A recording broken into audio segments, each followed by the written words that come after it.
महासङ्घ निजी क्षेत्रको हकहित र समुन्नत मुलुक निर्माणको लागि सक्रिय रहँदै आएको छ। अहिले सङ्क्रमण बीच विषम परिस्थितिमा व्यापार व्यवसाय सञ्चालन गरिरहेका उद्यमी व्यवसायी, स्वास्थ्य सुरक्षा र अन्य राहतका लागि निजी क्षेत्रको सङ्घीय प्रतिनिधिमूलक संस्था महासङ्घको थप प्रभावकारी र सशक्त भूमिकाको माग आएको छ। यस्तो जोखिमको अवस्थामा पनि पेसा व्यवसाय सञ्चालन गरी राजस्व, रोजगारी एवं अर्थतन्त्रमै उल्लेखनीय योगदान पुर्याइरहेका उद्यम व्यवसायी साथीहरू र विभिन्न क्षेत्रमा कार्यरत कर्मचारी र श्रमिकहरू धन्यवादका पात्र हुनुहुन्छ। म आज यस अवसरमा स्वास्थ्यकर्मी साथीहरू, सुरक्षाकर्मी मित्रहरू र अग्रपन्थीमा खटिरहनु भएका सबैलाई धन्यवाद एवं आभार व्यक्त गर्न चाहन्छु। हामी अहिलेसम्म कहिल्यै नभोग्नु परेको आर्थिक, सामाजिक र स्वास्थ्य समस्यासँगै हामी गुज्रिरहेका छौँ। 2 लाखभन्दा बढीलाई कोरोना भाइरस सङ्क्रमण भइसकेको छ भने 1300 भन्दा बढीले ज्यान गुमाइसकेका छन्। गत वर्ष मात्रै नभई चालु आर्थिक वर्षमा पनि अर्थतन्त्रको विस्तार 1% भन्दा कम दरले हुन सक्ने आङ्कलनहरू आइरहेका छन्। कोभिड-19 को कहर, त्यसलाई नियन्त्रण गर्न लगाइएको बन्दाबन्दीले हाम्रो जीवनको लय नै फैलिएको छ। स्वास्थ्य जटिलता बढेको छ, आय आर्जनको अवसरहरू घटेका छन्, उद्यम व्यवसाय नराम्ररी प्रभावित भएका छन्। अर्थतन्त्रमा करिब 23% योगदान दिने र झन्डै 20 लाखलाई रोजगारी दिइरहेको साना तथा मझौला उद्यमीहरू अहिले निकै नै आक्रान्त भएका छन्। 2-4 हजार रुपियाँ दिएर उनीहरूले श्रमिकलाई गुजारा चलाउन सहयोग गरिरहेका छन्, तर समय लम्बदै गए जाँदा यो कठिन हुनेछ। साना र मझौला उद्योग व्यवसाय, पर्यटन, यातायात, रियल एस्टेट जस्ता क्षेत्रको उत्पादन ऋणात्मक हुन गएको अवस्था रहेको छ। सरकारले उद्यमी व्यवसाय एवं कृषकलाई लक्षित गरी घोषणा गरेको धेरै कार्यक्रमहरू अझै कार्यान्वयन हुन सकेको छैन। मौद्रिक नीतिमा व्यवसाय निरन्तरताको लागि दिने भनिएको कर्जाको कार्यविधि 4 महिनापछि बल्ल आएको छ। अब यस अनुसार छिटो छरितो रूपमा कर्जा पाउने व्यवस्था होस् भनेर म सम्बन्धित निकायको ध्यान आकर्षण गराउन चाहन्छु। महामारीका बीच कृषिको महत्त्वमा बारेमा चर्चा भए पनि समस्याहरू यथावत रहेका छन्। स्थानीय तहमा भण्डारण व्यवस्था गर्ने बजेटमा उल्लेख भए पनि कार्यान्वयन हुन सकेको छैन। त्यसैले प्रभावको मूल्याङ्कन गरी क्षेत्रगत रूपमा आर्थिक राहतको प्याकेज ल्याउनु आवश्यक भएको कुरा यस अवसरमा सम्माननीय प्रधानमन्त्री समक्ष म निवेदन गर्न चाहन्छु। उद्योग व्यवसाय अझ पनि पूर्ण रूपमा सञ्चालन हुन सकेको छैन। लगानी, उत्पादन, बजारको माग र रोजगारी सबै क्षेत्रमा प्रभाव देखिएको छ। यो आर्थिक मन्दीको सङ्केत हो। यसलाई पूर्वत अवस्थामा ल्याउन सरकार र निजी क्षेत्रको बीच बलियो र प्रतिफलयुक्त सहकारी हुनुपर्छ भन्ने हाम्रो निजी क्षेत्रको आग्रह रहेको छ। युनिस्केपको एक अध्ययनले नेपालमा अर्थतन्त्र 9% कोभिड-19 र बन्दाबन्दीको प्रभावबाट बाहिरिन खर्च गर्नुपर्ने आवश्यकता औँलाएको छ। हालको करिब 37 अर्बको अर्थतन्त्रको आधारमा यो रकम करिब 3 खर्ब 40 अर्ब रुपियाँ हुने आउँछ। उक्त अध्ययनले आर्थिक पुनरुत्थानमा कुल गृहस्थ उत्पादनको 3.5, सामाजिक सुरक्षामा 4, स्वास्थ्य पूर्वाधारमा 1.5% रकम खर्च हुनुपर्ने आवश्यकता ओलाएको छ। सीमित स्रोतबाट उच्च प्रतिफल निकाल्नु अहिलेको चुनौती रहेको छ। यो चुनौती अर्थमन्त्रीज्यूलाई पनि छ र यो चुनौती हामी हरेक व्यवसायीलाई पनि छ। यस्तो अवसरमा सरकार र निजी क्षेत्र एवं अन्य सरोकारवालाहरूले प्राथमिकताको साथ काम गर्नुपर्छ। कोभिड विरुद्ध खोप उपलब्ध हुन बित्तिकै यसको सहज आपूर्ति, स्वास्थ्य उपचारको भरपर्दो सुविधा, कोभिड र बन्दाबन्दीको कारण प्रभावित व्यवसायको पुनरुत्थान, कृषिलाई उद्यमसँग जोड्ने संयन्त्र र साना तथा मझौला उद्यम लक्षित विशेष कार्यक्रम अहिलेको प्राथमिकता हुन्। यी नै यस्ता प्राथमिकता समेटेर हामीले आगामी 3, 5 र 10 वर्षको रणनीति पत्र एउटा भिजन पेपर बनाइरहेका छौँ।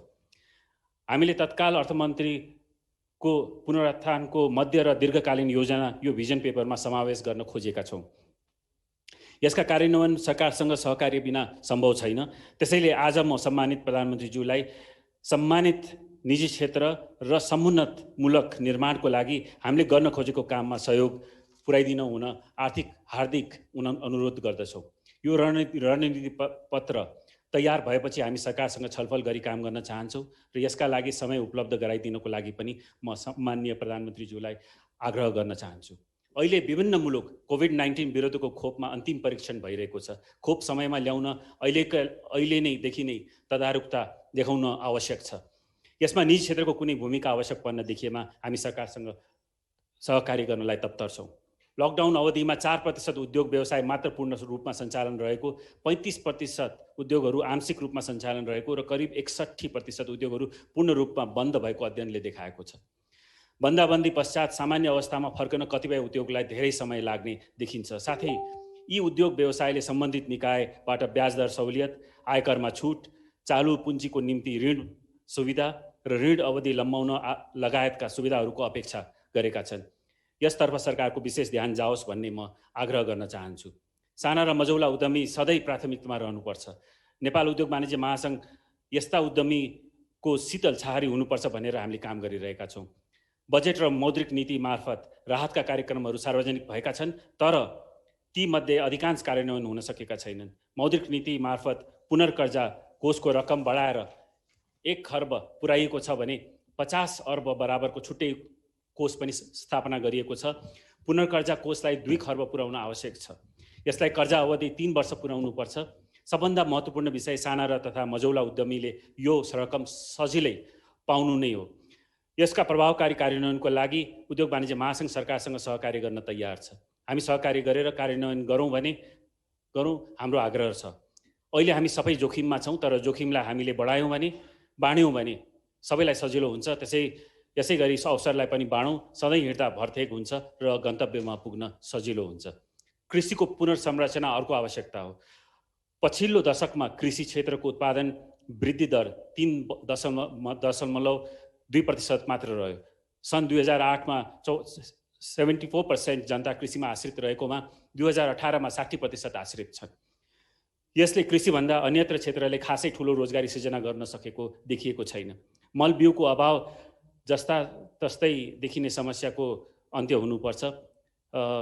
कृषिलाई नाफामूलक उद्यम बनाउन तुलनात्मक लाभका वस्तुहरूको पहिचान र तिनको प्रबन्धनको लागि सार्वजनिक निजी साझेदारी आवश्यक छ। अर्थतन्त्रलाई चाँडो पूर्वत अवस्थामा ल्याउन सकिएन भने बेरोजगारी उच्च हुनको साथै आर्थिक रूपमा मुलुकले गम्भीर समस्या आउने देखिन्छ। बजेट र मौद्रिक नीतिले समेटेका विषयहरू सकारात्मक छन्, तर छिटो तङ्ग्रिन हामीलाई सरकार अझै भरथेक चाहिएको छ। त्यसैले कोभिड रिकभरी विशेष कार्यक्रमको घोषणाको लागि सम्माननीय प्रधानमन्त्री समक्ष विशेष आग्रह गर्न चाहन्छु। यसमा प्रत्यक्ष अनुदान, राजस्व छुट, सावा ब्याज भुक्तानीको अवस्था, श्रमिक व्यवस्थापन लगायतका विषयहरू समेटिनुपर्छ। यसबारे हामी सरकारसँग छलफल गर्न चाहन्छौँ। अनावश्यक क्षेत्रमा नजाओस्, तर आवश्यक व्यवसाय राहत वञ्चित नरहोस् भन्ने कुरा हाम्रो रहेको छ र यसमा सहकारी गर्न हामी चाहन्छौँ। हामीले भिजन पेपर तयार पार्नुमा अध्यक्षहरू, अर्थविज्ञज्यूहरू, जिल्लाका साथीहरू, साना मझौला तथा ठुला व्यापारीहरूसँग हामीले कुरा गरिरहेका छौँ। नेपालको अर्थतन्त्र कसरी चलायमान र गतिशील बनाउन सकिन्छ र केलाई प्राथमिकता दिन सकिन्छ भन्ने विषयमा छलफल भइरहेको छ। यो प्राथमिकताको ढाँचा तयार गरी अब गठन हुने कार्यकारिणी समितिबाट अनुमोदन गरी सार्वजनिक गर्ने पनि मैले योजना बनाएको छु। उच्च आर्थिक वृद्धि, पर्याप्त रोजगारी सृजना र स्रोत साधन सम्पन्न सरकार समुन्नत, समावेशी र उत्थानशील अर्थतन्त्रको मुख्य आधार हुन्। दिगो आर्थिक वृद्धि, रोजगारी र राजस्वको मुख्य स्रोत निजी क्षेत्र हो। समुन्नत मूलक निर्माणमा निजी क्षेत्रको भन्दा बढी योगदान पुर्याउन व्यवसाय मैत्री वातावरण अपरिहार्य शर्त हो। हामी दोहोरो अङ्कको आर्थिक वृद्धि, वार्षिक 4 लाख युवालाई रोजगारी सृजना, व्यापार घाटा कम गर्ने र नियन्त्रण गर्ने, आत्मनिर्भर अर्थतन्त्र निर्माण गर्ने, सरकार वा अन्य सरकारवालाहरूसँग पहल गर्नुको साथै आफ्नो तर्फबाट पनि योगदान गर्न चाहन्छु। कोरोनाको कारण हालको विषम परिस्थितिमा ठूलो सङ्ख्यामा भौतिक उपस्थिति हुने गरी साधारण सभा सञ्चालन गर्न नसकिए तापनि भर्चुअल माध्यमबाट आयोजना गरिएको यो उद्घाटन समारोहमा उपस्थित मान्य मन्त्रीज्यूहरू, सरकारका उच्च पदस्थ अधिकारीज्यूहरू, महामहिम राजदूतहरू, महासङ्घका पूर्व अध्यक्षज्यूहरू, विशिष्ट अतिथिज्यूहरू र सबैलाई म हार्दिक धन्यवाद ज्ञापन गर्न चाहन्छु।